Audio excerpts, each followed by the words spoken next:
انا اعطینا کل کوثر کو صرف 7 بار پڑھ لو، 2 منٹ کے اندر دولت ہی دولت ہوگی۔ مجھے اس عمل نے 700 کروڑ کا مالک بنا دیا۔ بسم اللہ الرحمن الرحیم۔ محترم ناظرین، اس وظیفے کو کبھی مت چھوڑنا۔ ایک مرتبہ اپنی زندگی میں اس وظیفے کو بھی پڑھ کے دیکھ لینا۔ بڑی سے بڑی حاجت ہوگی، مراد ہوگی، فوری طور پر پوری ہوگی۔ جو مانگو گے وظیفہ ختم ہوتے ہی اللہ پاک آپ کو دے دیں گے۔ یہ جو وظیفہ آپ لوگوں کو بتلانے لگا ہوں، یہ ایسا وظیفہ ہے کہ ابھی وظیفہ ختم نہیں ہوتا، کام پہلے ہو جاتا ہے، چاہے وہ بڑی سے بڑی حاجت ہو، مراد ہو، پریشانی ہو۔ اللہ پاک تمام کام جو آپ لوگوں کے اٹکے ہوئے ہیں، جو کام آپ لوگ چاہتے ہیں کہ فوری طور پر ہو جائیں، تو اللہ پاک وہ تمام کام آپ کے پورے کر دیتے ہیں۔ آج کا وظیفہ، آج کا عمل، میری بہنیں، میری بھائی، دونوں اپنی زندگی میں ایک مرتبہ اس وظیفے کو لازمی پڑھیں۔ چاہے کسی بھی وقت پڑھ لیں، چاہے کسی بھی دن پڑھ لیں، کسی بھی وقت پڑھ لیں۔ اگر آپ پر بے شمار قرضہ ہے، قرضوں میں ڈوب چکے ہو، تو بھی اس عمل کو، اس وظیفے کو آپ کو لازمی پڑھ لینا ہے۔ آپ لوگ چاہے پاکستان میں ہوں، چاہے انڈیا، بنگلہ دیش میں، افغانستان میں، سعودی عرب، ملائیشیا میں، نیپال میں، پوری دنیا کے جس ملک سے، جس شہر میں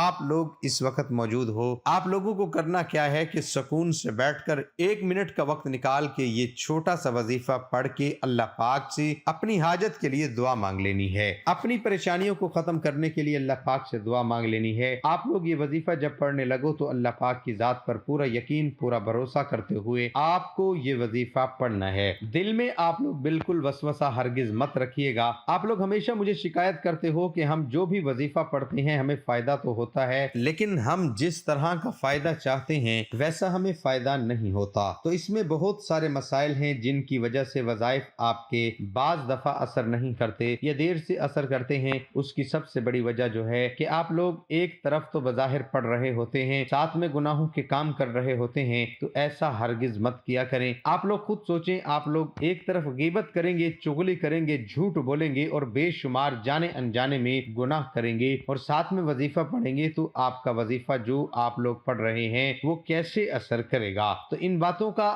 آپ کو خیال رکھنا ہے۔ اور آپ لوگ جب بھی وظیفہ پڑھنے لگیں تو آپ لوگ کیا کرتے ہیں، سب کو بتانا شروع کر دیتے ہیں کہ میں یہ وظیفہ آج پڑھ رہا ہوں یا کل پڑھوں گا۔ تو اس طرح ہرگز مت کریں۔ جب بھی کوئی وظیفہ پڑھیں، جب تک آپ کی حاجت یا مراد پوری نہ ہو جائے تب تک آپ کسی کو کچھ مت کہیں، چپ چاپ خاموشی سے آپ کو یہ عمل کر لینا ہے۔ تو ان تمام باتوں کا آپ لوگ خیال رکھیں تو انشاءاللہ آپ لوگوں کو ضرور فائدہ ہوگا۔ دنیا میں ہر امیر غریب نیک بد کو قانون قدرت کے تحت دکھوں کو مار پریشانیوں سے کسی نہ کسی شکل میں ضرور واسطہ پڑتا ہے، لیکن وہ انسان خوش قسمت ہے جو اس غم، دکھ اور پریشانی کو صبر اور حوصلے کے ساتھ برداشت کر کے خدا کی خوشنودی حاصل کر لیتا ہے۔ یہ دنیا مصیبتوں، پریشانی اور غموں کا گھر ہے۔ بعض لوگ اولاد کی نافرمانی کی وجہ سے پریشان ہیں، تو بعض خواتین اپنے خاوند کے بے راہ روی کے متعلق غمگین رہتی ہیں، کچھ لوگ مال اسباب کے ختم ہو جانے پر غم میں ڈوبے رہتے ہیں، تو بعض لوگوں کو اولاد نہ ہونے کا غم ستائے رہتا ہے۔ شاید اسی لیے خداوند عالم نے سورہ بلد کی 4 آیت میں فرمایا، یقیناً ہم نے انسان کو بڑی مشقت میں پیدا کیا ہے۔ غم، دکھ اور پریشانی کا آ جانا کوئی نئی بات نہیں، بلکہ اس سے تو کائنات کے افضل ترین انسانوں یعنی انبیاء کرام بھی روبرو ہوئے ہیں۔ کائنات کے سردار انبیاء کو بھی ایک غم تھا کہ جس کا تذکرہ سورۃ کہف کی 6 آیت میں ہوا ہے۔ ارشاد ہوتا ہے، تو کیا اب شدت افسوس سے ان کے پیچھے اپنی جان خطرے میں ڈال دیں گے؟ اگر یہ لوگ اس بات پر ایمان نہ لائے، بے شک ہم نے روئے زمین کی ہر چیز کو زمین کی زینت قرار دے دیا ہے تاکہ ان لوگوں کا امتحان لیں کہ ان میں عمل کے اعتبار سے سب سے بہتر کون ہے۔ نبی کریم صلی اللہ علیہ وسلم کو کس قدر اپنی امت کا خیال ہے کہ میری امت جنت میں چلی جائے، مگر آج ہم اس دنیا کی فکر ہے کس طرح ہماری دنیا اچھی ہو جائے۔ آخرت کی کوئی فکر نہیں، قبر کی کوئی فکر نہیں جہاں ہمیشہ رہنا ہے، روز محشر کی کوئی فکر نہیں جس کا ایک دن 50,000 سال کے برابر ہوگا، جہنم سے بچنے کی کوئی فکر نہیں جس کے بارے میں پیغمبر صلی اللہ علیہ وسلم نے فرمایا ہے، اس آگ سے بچو خواہ ایک کھجور کا ٹکڑا ہی دے کر کیوں نہ ہو۔ آج ہمارے کتنے دینی بھائی اور بہنیں بے نمازی مر رہے ہیں، ہمیں کوئی فکر نہیں، بس ہم اپنے خیال میں مست و مگن ہیں۔ ہم نے اپنی بھائی بہنوں کو اچھی باتوں کی جانب متوجہ کرنا کرنا چھوڑ دیا ہے اور صرف اپنے فائدے اور نقصان میں پڑے ہوئے ہیں۔ یہی وجہ ہے کہ آج مسلمان ہر منزل اور ہر مرحلے پر پریشان نظر آتا ہے اور اپنے ظاہری سکون و آسائش کے لیے گناہوں کی انجام دہی پر اتر آتا ہے۔ یہی وجہ ہے کہ آج شیطانی قوتیں ان پر مسلط ہو گئی ہیں۔ اب سوال یہ پیدا ہوتا ہے کہ آخر ہم کس طرح ان دکھوں، دردوں اور پریشانیوں سے نجات پیدا کریں۔ اس سلسلے میں سب سے اہم چیز یہ ہے کہ مسلمان اپنے عقائد کی اصلاح کرے، کیونکہ بے شمار دکھوں، غموں اور پریشانیوں کی بنیادی وجہ عقیدے کی خرابی ہے۔ کتنے ہی مسائل ایسے ہیں جو عقیدے کی نعمت سے مرحومی کی بنا پر ہمارے لیے مصیبت بنے ہوئے ہیں اور اکثر لوگ اس جانب سے بے توجہ ہیں۔ صحیح عقیدہ دین اسلام کی بنیاد ہے اور ملت اسلامیہ کی اساس اسی پر قائم ہے، اور انسان کے تمام اقوال و افعال اسی وقت صحیح اور بارگاہ الہی میں قبول ہوں گے جب اس کا عقیدہ صحیح اور درست ہوگا۔ سورۃ نحل کی 36ویں آیت میں ارشاد رب العزت ہوتا ہے، اور یقیناً ہم نے ہر امت میں ایک رسول بھیجا ہے کہ تم لوگ اللہ کی عبادت کرو اور طاغوت سے اجتناب کرو۔ پھر ان میں بعض کو خدا نے ہدایت دے دی اور بعض پر گمراہی ثابت ہو گئی۔ تو اب تم لوگ روئے زمین پر سیر کرو اور دیکھو کہ تکذیب کرنے والوں کا انجام کیا ہوتا ہے۔ اگر انسان چاہتا ہے کہ وہ غم و علم اور پریشانیوں سے نجات حاصل کرے تو اسے چاہیے کہ تقوی الہی اختیار کرے، اور جس شخص کو تقوی کی عظیم نعمت حاصل ہو جائے گی وہ ہم اور پریشانیوں سے بڑی آسانی سے چھٹکارا حاصل کر سکتا ہے، اور خدا اس کے لیے ایسا نہیں ہے اور کشادگی پیدا کر دے گا، وہ اندازہ بھی نہیں کر سکے گا۔ اس کے لیے ہم سب کو چاہیے کہ ہم اللہ اور اس کے رسول کے بتائے ہوئے طریقوں پر عمل کریں اور سنت رسول کی پیروی کریں، تاکہ ہم مزید گناہوں اور پریشانیوں سے بچ سکیں۔ اور جو وظیفہ آج ہم آپ کو بتانے جا رہے ہیں یہ اللہ تعالیٰ کی خوشنودی حاصل کرنے اور پریشانیوں سے نجات حاصل کرنے کا بہترین ذریعہ ہے۔ اس لیے جب بھی یہ وظیفہ کریں اپنے رب پر یقین کرتے ہوئے اس وظیفے کو کرنا، اور کچھ باتوں کا خیال رکھنا ضروری ہے۔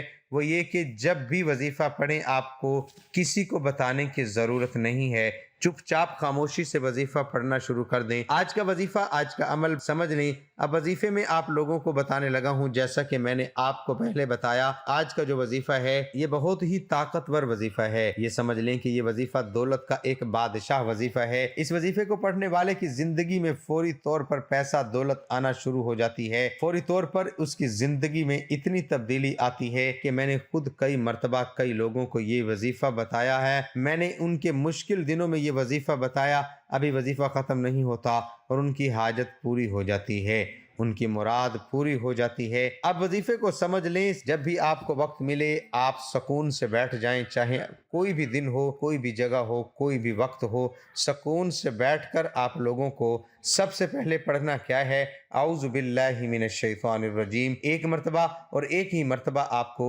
بسم اللہ الرحمن الرحیم پڑھ لینا ہے۔ جب ایک مرتبہ اعوذ باللہ من الشیطان الرجیم پڑھ لیں، ایک مرتبہ بسم اللہ الرحمن الرحیم پڑھ لیں، تو میرے بھائیوں میری بہنوں، آج کا جو عمل ہے، آج کا جو وظیفہ ہے، وہ 3-4 چھوٹے چھوٹے وظائف ملا کر پڑھنے ہیں اور پورا ایک عمل کرنا ہے۔ یہ عمل بہت آسان سا عمل ہے کہ چھوٹا بچہ بھی یہ عمل کر لے گا، اتنا آسان ہے۔ تو آپ لوگوں کو بالکل پریشان نہیں ہونا، ہر بات ہر چیز آپ کو تسلی طور پر میں سمجھاؤں گا۔ آپ نے ایک مرتبہ اعوذ باللہ من الشیطان الرجیم پڑھ لیا، ایک مرتبہ بسم اللہ الرحمن الرحیم پڑھ لیا، لا الہ الا اللہ محمد الرسول اللہ پہلا کلمہ 7 مرتبہ پڑھ لینا ہے۔ 7 مرتبہ جب پہلا کلمہ پڑھ لیں تو اس کے بعد آپ لوگوں کو ایک مرتبہ درود پاک پڑھ کے یہ وظیفہ، یہ عمل شروع کر دینا ہے۔ ایک مرتبہ کوئی سا بھی درود پاک پڑھ سکتے ہیں، آپ لوگ درود ابراہیمی پڑھ لیں، صلی اللہ علی محمد پڑھ لیں، صلی اللہ علیہ وآلہ وسلم پڑھ لیں،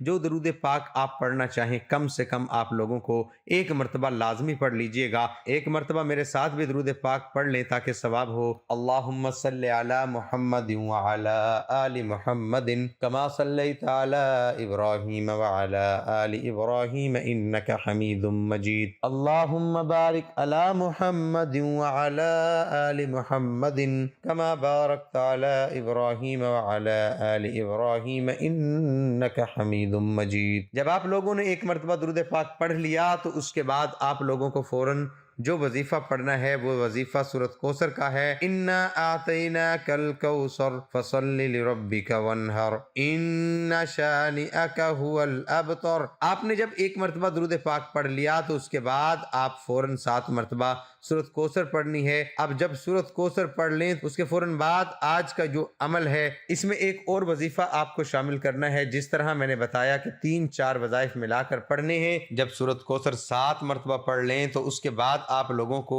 اب جو وظیفہ پڑھنا ہے وہ یہ ہے کہ اللہ اکبر اللہ اکبر اللہ اکبر۔ اسی طرح یہ اللہ اکبر کا وظیفہ آپ لوگوں کو پڑھ لینا ہے۔ اس وظیفے کو آپ صرف 7 مرتبہ آپ لوگوں کو پڑھنا ہے۔